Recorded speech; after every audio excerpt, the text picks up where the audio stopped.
Bismillahirrahmanirrahim.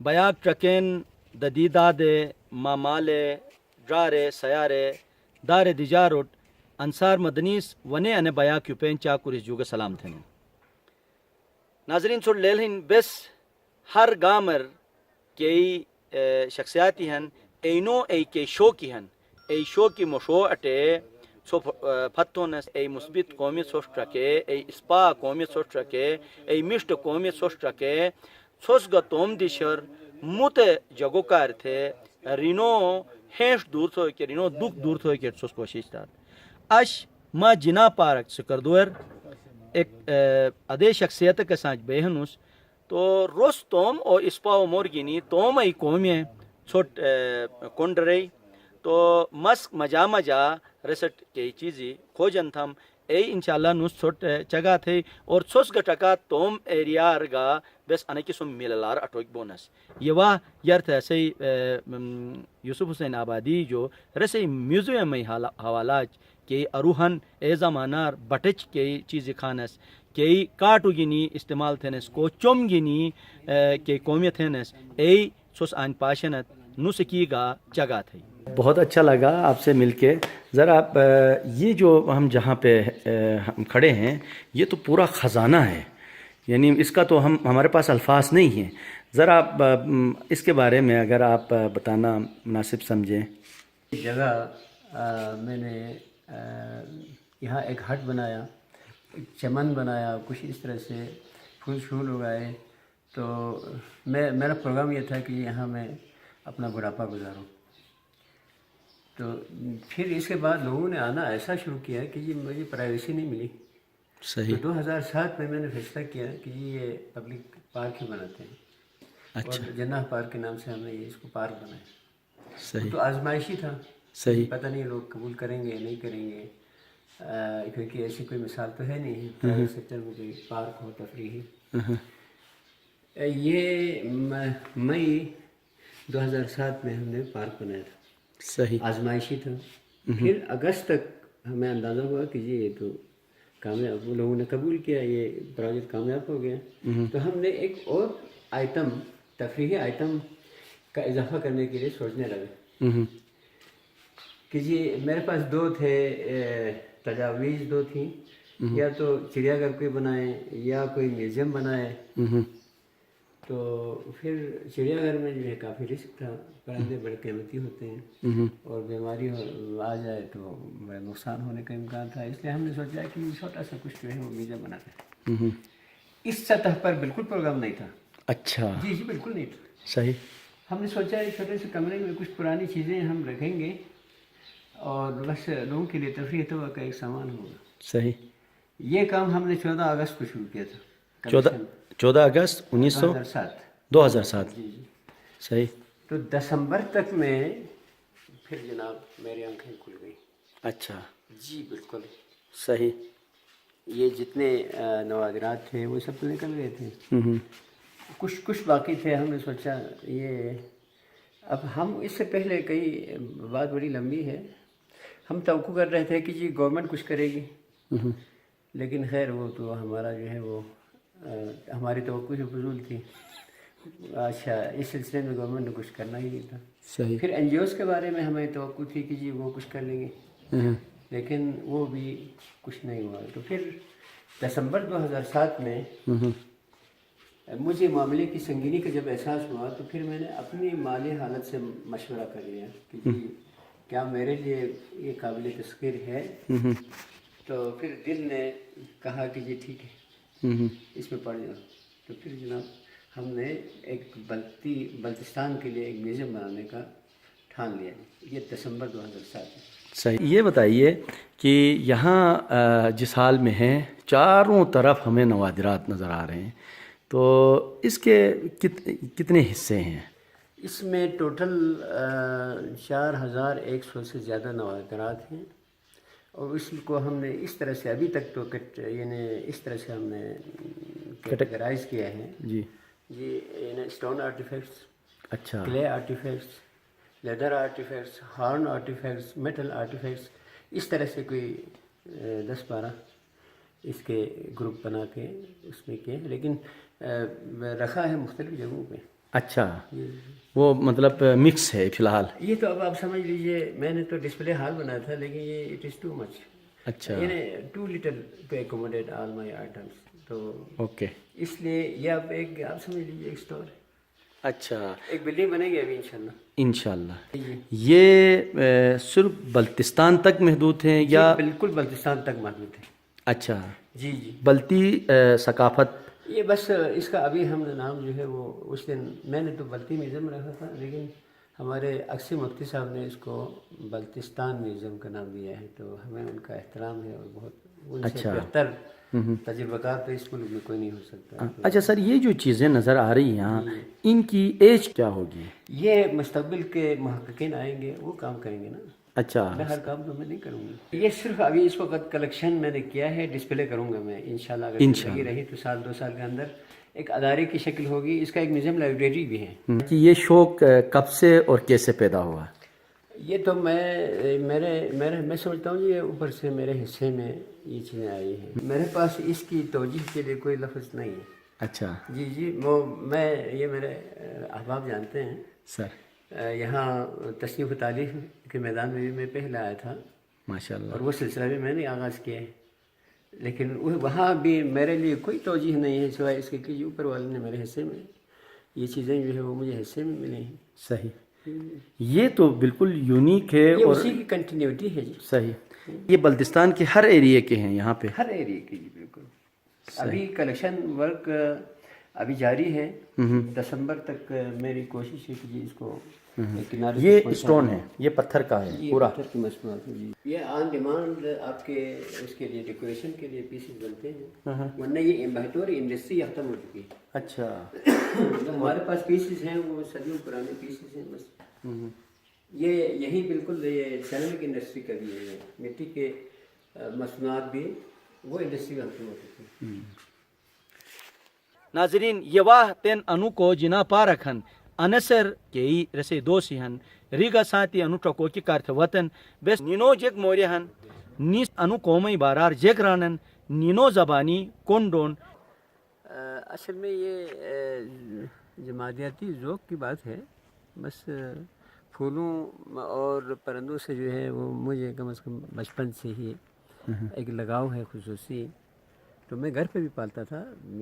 میرے پاس 80-90 پرندے ہوتے تھے. صحیح جی. اور پھولوں کا جو ہے سارے جانتے ہیں پھولوں کا شوق تھا. تو بس اس جگہ پہ ہم نے یہ چیزیں اگائیں تو لوگوں نے آنا شروع کر دیا. صحیح. ہم نے تو اپنے لیے بنایا تھا لیکن لوگوں نے پرائیویسی ہماری ڈسٹرب کی. تو سن مئی 2007 میں ہم نے اسے جناح پارک کا نام دے کے جو ہے عوام کے حوالے کیا. آزمائشی تھا. صحیح. لیکن یہ تو لوگوں نے قبول کیا جی پارک کے طور پر. اور تب سے جو ہے وہ اس وقت یہ اب تو یہ ایک اچھا خاصا جو ہے وہ پارک بن چکا ہے. 3 بجے کے بعد بہت رش رہتا ہے جی یہاں پہ.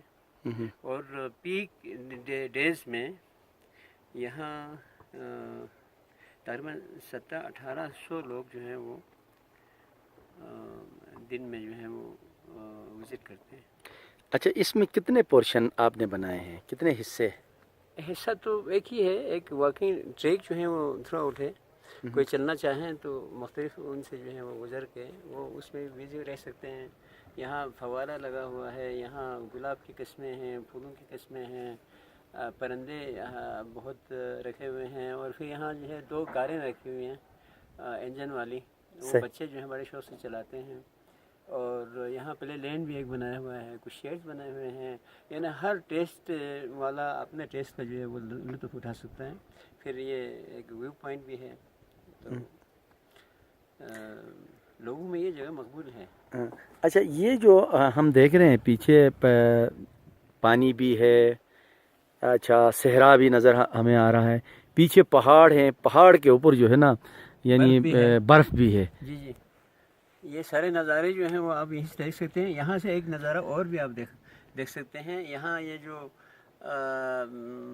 ہماری جو اسکواڈرن ایئر فورس کی جو فائرنگ کی مشق کرتی ہے وہ یہیں پہ کرتی ہے. اور وہ یہیں سے ہی دیکھا جا سکتا ہے. یہ ساتھ ہی وہاں وہ نشانہ بازی کرتے ہیں. صحیح. اور وہ بھی آپ یہیں سے دیکھ سکتے ہیں. اچھا. جی جی. صحیح. یہاں خوشیاں جو ہے وہ ہم بانٹتے ہیں. تو یہاں جو بھی لوگ آتے ہیں اگر آپ شام کے وقت آپ کو کبھی اتفاق سے یہاں آنا ہو جائے تو پھر آپ دیکھیں گے کہ یہ کتنی مسرت جو ہیں، کتنی خوشیاں جو ہیں وہ آپ لوگوں کے چہروں پہ دیکھ سکتے ہیں. مجھے تو بڑی مسرت ہوتی ہے. صحیح. بلتستان میں ظاہر سیر و سیاحت کے قدرتی مناظر زیادہ ہیں، تو یہ جو ایریا ہے اس کا تھوڑا سا تعارف کرائے. یہ کس جگہ پہ ہے؟ بلتستان کا کون سا ایریا کہلاتا ہے؟ جی یہ انٹرنیٹ پر بھی جناح پارک کے نام سے ہی وہ نیٹ پر بھی لوگوں نے وہ نشاندہی کی ہوئی ہے. صحیح. اور ویسے بھی خدو شہر میں ہر آنے والا جو ہے وہ ٹیکسی ڈرائیور سے لے کے ہر وہ ٹور آپریٹر سے لے کے ہر کوئی جانتا ہے. یہ پچھلے 11 سالوں سے جو ہے یہ پارک کے طور پر چل رہا ہے. تو یہ اچھی خاصی جو ہے وہ جانی پہچانی جگہ ہے. یہاں بندر ہے، لومڑی ہے، خرگوش ہے. پہلے یہاں پہ آئی بیکس بھی ہوا کرتا تھا. صحیح. جی جی. تو وہ آئی بیکس جو ہے اب نہیں ہے. اور پرندے جو ہیں وہ لوکل بھی ہیں، باہر سے لائے ہوئے بھی ہیں. اور یہ ایسا نازک کام ہے پرندے پالنا یہاں. صحیح. اس میں غلطی کی گنجائش نہیں ہوتی ہے. یہ میں میرے دوستوں کو بھی کہا کرتا ہوں، وہ جی ہر کسی کو کہا کرتا ہوں یہاں غلطی کی گنجائش نہیں ہوتی ہے. اگر آپ تھوڑی سی غلطی کی تو لاکھوں کا نقصان ہو جاتا ہے. صحیح. اچھا عموماً ایسا ہوتا ہے نا سر کہ یہ شوق ایک دم سے پیدا نہیں ہوتا ہے، اس کی پوری ایک ہسٹری ہوتی ہے. اگر آپ مناسب سمجھتے ہیں تو ذرا یہ شوق. میں نے عرض کیا کہ یہ بچپن سے یہ شوق مجھے بچپن سے ہے. میرے پاس اس کے بنانے سے پہلے ہی میرے پاس کوئی 80-90 پرندے گھر پہ ہی ہوتے تھے. اچھا. جی جی بالکل. اور پھولوں کا جو ہے میرا شوق جو ڈکا چھپا نہیں ہے. یہ ہر کوئی جانتا ہے کہ جی مجھے بچپن سے پھولوں کا شوق ہے. اور میں جہاں کہیں رہا ہوں وہ پھول ہی جو ہے وہ میں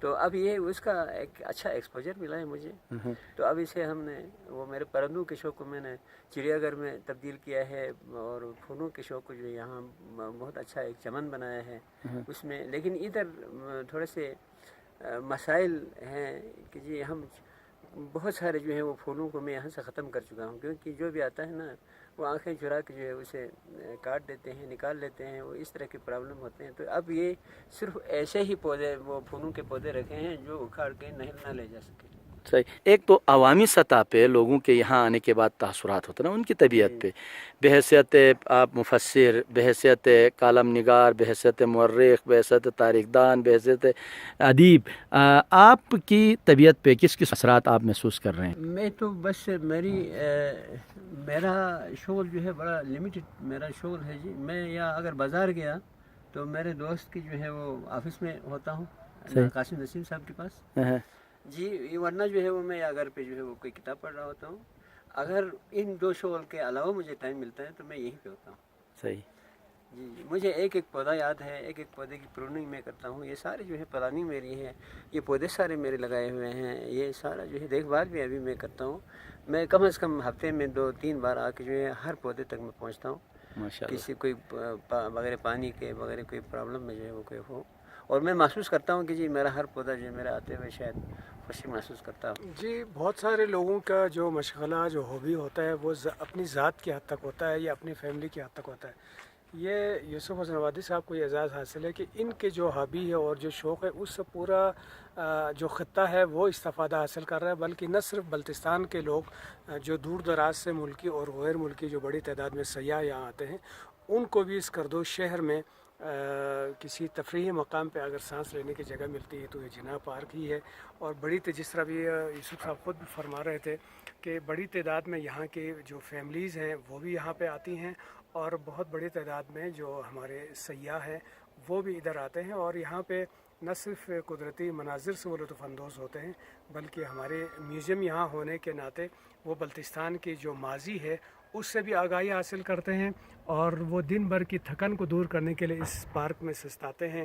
یہاں پہ وہ واک بھی کرتے ہیں اور یہاں اپنے بچوں سمیت آ کے انجوائے کرتے ہیں. تو میں سمجھتا ہوں یہ علاقے کی ایک پہچان بھی ہے اور علاقے کے ماتھے پہ ایک جھومر میں کہوں گا کہ اس شہر کی جو خوبصورتی ہے اور جو شہر کی اہمیت و افادیت ہے اس میں یوسف صاحب نے بہت بڑا اضافہ کیا ہے. جناح پارک اس میں ہر قسم کا پھول ہے، ہر قسم کے پودے ہیں اور میں خود بار بار یہاں آتا ہوں بلکہ بچوں کو لے کے آتا ہوں.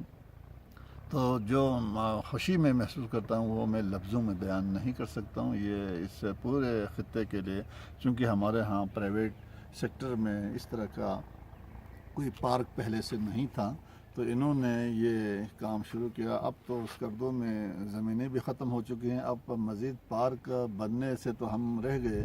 تو میں سمجھتا ہوں یہ اسکردو شہر کا اکلوتا پارک ہے اور اس میں لوگ آ کے لطف اندوز ہوتے ہیں. بچے آ کے یہاں کھیلتے ہیں، یہاں کاریں چلاتے ہیں، یہاں چڑیا گھر دیکھتے ہیں. میوزیم جو ایک بہت بڑی اچیومنٹ ہے یوسف حسن آبادی صاحب کی، وہ اسی پارک کے اندر موجود ہے اور میں سمجھتا ہوں کہ یہ اس علاقے کی شناخت. ناظرین جیک زلی سوس پشیگیت سوس کونڈیگیت انینو اسپا موریہ کھے مشٹی ہینش رکھیں کھے مشٹی سمباکھیں کھے مشٹی چگائی کھن مت انسانی خوش تھرین تو خدای وعدہ گا نہیں نے سوس مئی کئی مخلوقی ہیں اینو خوشی کار تھے سوس چماٹ تھا سوس کوشش تھا تو صحیح دکھ درد مس دور تھم تو خدا اتتی ایک ذمہ داری گنی گو تو بیس گا تو ہم ذات بارار سوچ نیتو کیا واجے بلکہ مت انسانی خوش تھرو کے کار تھے رینو کار تھے ہیشٹو کیا واجے سمبتو کیا واجے انی مورے گنی جنا پارک جو اجازت لکھامس نے نائی مشت دشگر نے مشت موری گنی سے خدمتر حاضر بم ایاک بوسیں تو میزبان انصار مدنیت اجازت دا. خدا حافظ.